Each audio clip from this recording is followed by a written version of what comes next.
কুর্মিটোলায় ঢাকা বিশ্ববিদ্যালয়ের শিক্ষার্থী ধর্ষণ মামলায় একমাত্র আসামি মজনুকে যাবজ্জীবন কারাদণ্ড দিয়েছেন আদালত।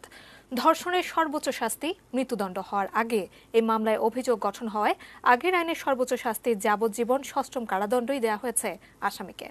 আহমেদ রাব্বি তানিমের রিপোর্ট।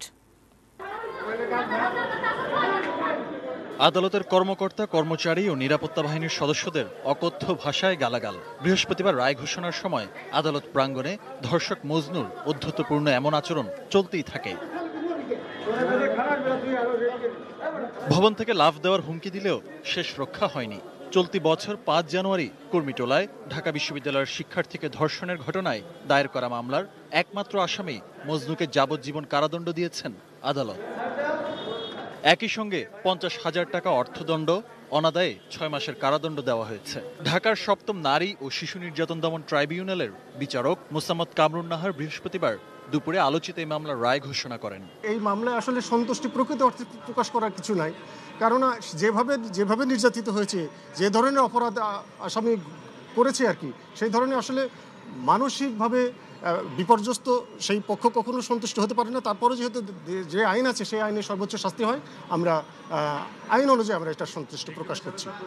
গত ১৬ মার্চ ডিবি পুলিশ আদালত অভিযোগপত্র দাখিল করলে ২৬ আগস্ট ঢাকার নারী ও শিশু ট্রাইব্যুনাল ৭-এর বিচারক বেগম মোসাম্মদ কামরুন নাহারের আদালত র্যাবের হাতে আটক হওয়া মজনুর বিরুদ্ধে একমাত্র আসামি হিসেবে অভিযোগ গঠন করেন।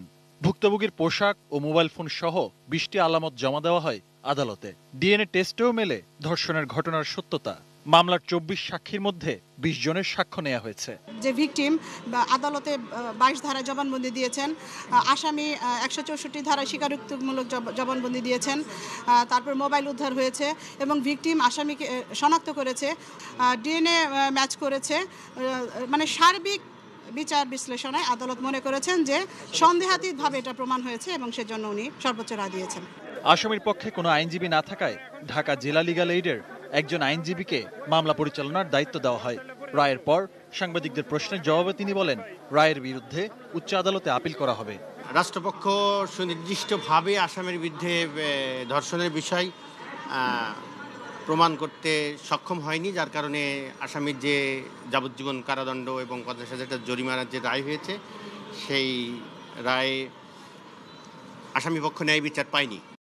ঢাকা বিশ্ববিদ্যালয়ের ছাত্রী ধর্ষণের এই মামলা ৮ মাসের মধ্যে আদালতে ওঠার পর মাত্র ১৩ কার্য দিবসে বিচার শেষে রায় দেন বিচারক।